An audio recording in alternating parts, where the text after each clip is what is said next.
მოგესალმებით ქალბატონებო და ბატონებო, მე გახლავარ დავით ბოტკოველი, კომპანია HD Forex-ის ანალიტიკოსი და მინდა წარმოგიდგინოთ ერთი სტრატეგია, მარტივი სტრატეგია, რომელიც დაფუძნებულია უშუალოდ RSI-ის ინდიკატორზე, საწყისი პარამეტრი ამ შემთხვევაში არის 21 პერიოდიანი და დანარჩენი აბსოლუტურად ყველა ვთქვათ ლეველი ამ შემთხვევაში იგივე რჩება.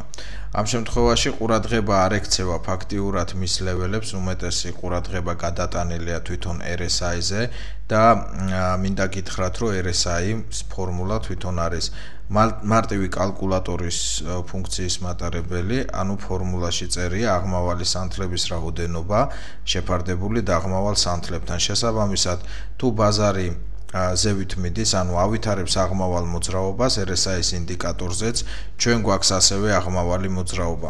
აქედან გამომდინარე, შეიქმნა ზუსტად ეს სისტემა და ეს სისტემა ახალი არ არის, მინდა ასევე გითხრათ, საკმაოდ გამოცდილი სისტემაც არის და ყველაფერს ფაქტიურად, რასაც ჩვენ ვაკეთებთ გრაფიკზე, უშუალოდ ტრენდის ხაზებს გულისხმობ, იგივე შეგვიძლია გავაკეთოთ RSI-ის ინდიკატორზე.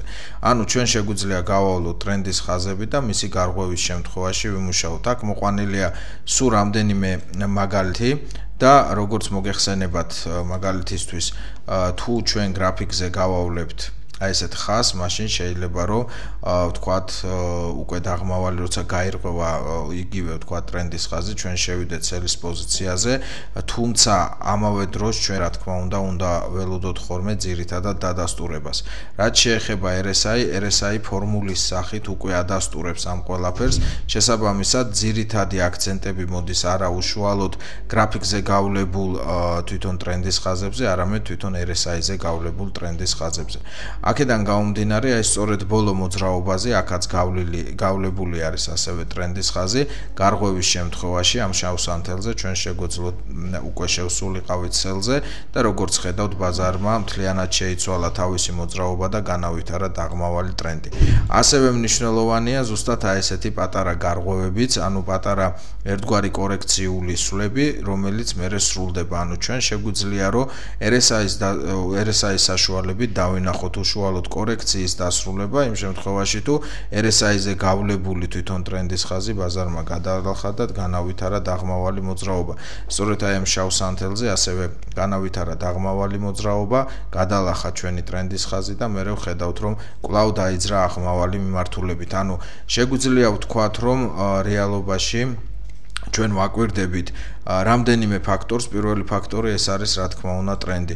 პირველ რიგში აუცილებელია რომ დავადგინოთ თუ საით მიდის ფასი და მხოლოდ ამის შემდეგ უკვე ტრენდის მიმართულებით დავიწყოთ შესვლები. ამ შემთხვევაში თუ არის ტრენდი დაღმავალი, რა თქმა უნდა შესვლას ვახორციელებთ სელზე.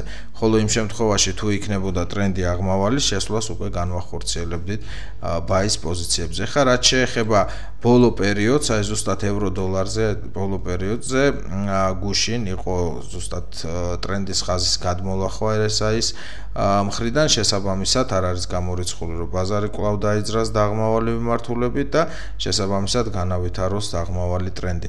რაც შეეხება time frames, ძირითადი სამუშაო time frame ამ შემთხვევაში არის დღის time frame, თუმცა მინდა გითხრათ რომ იგივე სისტემა გამოიყენება ცოტა დაბალ time frame-ზეც, მაგალითად 4 საათიანზე, მაგრამ გირჩევთ რომ ძირითადად ესეთი მექანიზმები, ესეთი სისტემები გამოიყენოთ ერთდღიან time frame-ზე, რადგანაც უფრო ესე ვთქვათ ზუსტ სურათს მოგცემთ თუ რას აკეთებს ფასი და როგორ ვითარდება ფასის მოძრაობა.